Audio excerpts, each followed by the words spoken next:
Isso eu digo desde o começo, a convivência com o estado de dúvida é a coisa absolutamente necessária para a vida intelectual.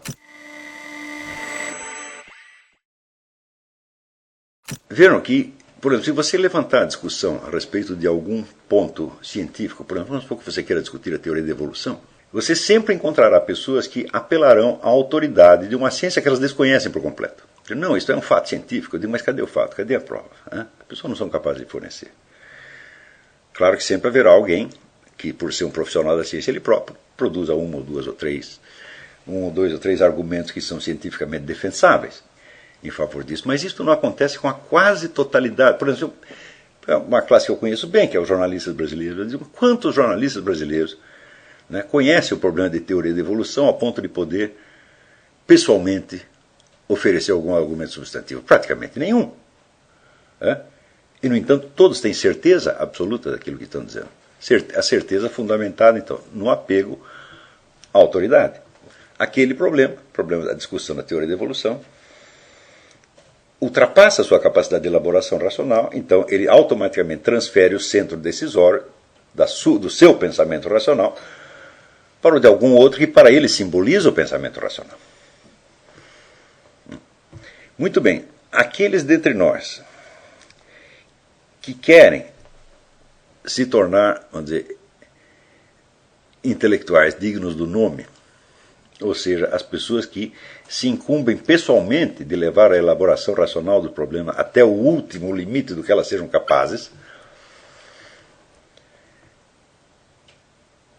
têm a obrigação de se dispensar desse apego simbólico à autoridade desde o início dos seus estudos. Ou seja, toda vez que nós estivermos desorientados, nós temos que confessar que estamos desorientados e que nós não sabemos. Por isso que eu digo que a melhor resposta a todos os problemas se constitui duas palavras: não sei. Então, aonde o cidadão comum se apegar a uma autoridade externa, onde ele transferir o centro decisório do seu pensamento racional para um símbolo de autoridade, nós transferiremos o nosso centro decisório para essas duas palavras mágicas: não sei. Isso quer dizer que o número de questões que você terá que responder com essas duas palavras é enorme. Mas qual é a vantagem de você fazer isso? Bom, a vantagem é que você vai estar na realidade, porque na realidade ninguém sabe e você também não. Ou seja, você vai estar admitindo um coeficiente de ignorância muito grande. Você vê que a ideia a frase socrática do eu só sei que nada sei, anda em todas as bocas, todo mundo diz isso, Todo mundo chega para você e diz, não, eu não tenho a resposta definitiva aos problemas, etc. Mas eles só falam isso genericamente. É só da boca para fora. Quando chega nas questões particulares que eles interessam, elas jamais admitem que não sabem. Então, quer dizer, o só sei que nada sei virou uma camuflagem do eu sei tudo. E o eu sei tudo é baseado na ideia de que, bom, eu não sei propriamente, mas tem alguém lá em cima que sabe. O governo sabe, o Ministério da Saúde sabe, a ONU sabe, ou a Igreja Católica sabe. Também a Igreja Católica serve para isso. Então, ele acredita que tem, lá na doutrina católica, tem solução para todos os problemas. Digo, se você fizer a lista dos problemas que foram discutidos nos concílios e na doutrina católica, você vai ver que falta muito para chegar no tudo.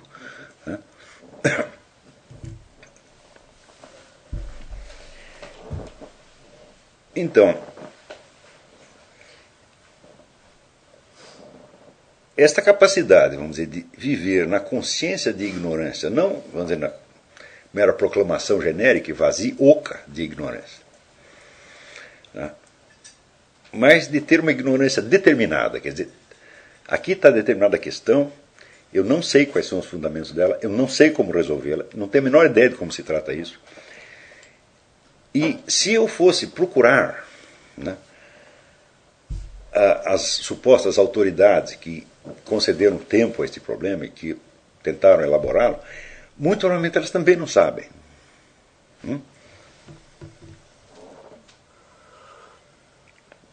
Porque, como dizia aquele velho ditado russo, um só idiota é capaz de produzir mais perguntas do que 60 sábios conseguiriam responder. O fato é que a maior parte das perguntas não tem a resposta certa. Nós não sabemos. E você admitir que você vive num círculo de ignorância, em que você pode lançar luz apenas sobre um número limitadíssimo de questões, por maior que seja a sua esfera de interesses, e por maior que seja o seu horizonte de estudos, isto é a condição fundamental, vamos dizer, para uma vida intelectual sólida. Quer dizer, isso eu digo desde o começo, a convivência com o estado de dúvida é a coisa absolutamente necessária para a vida intelectual.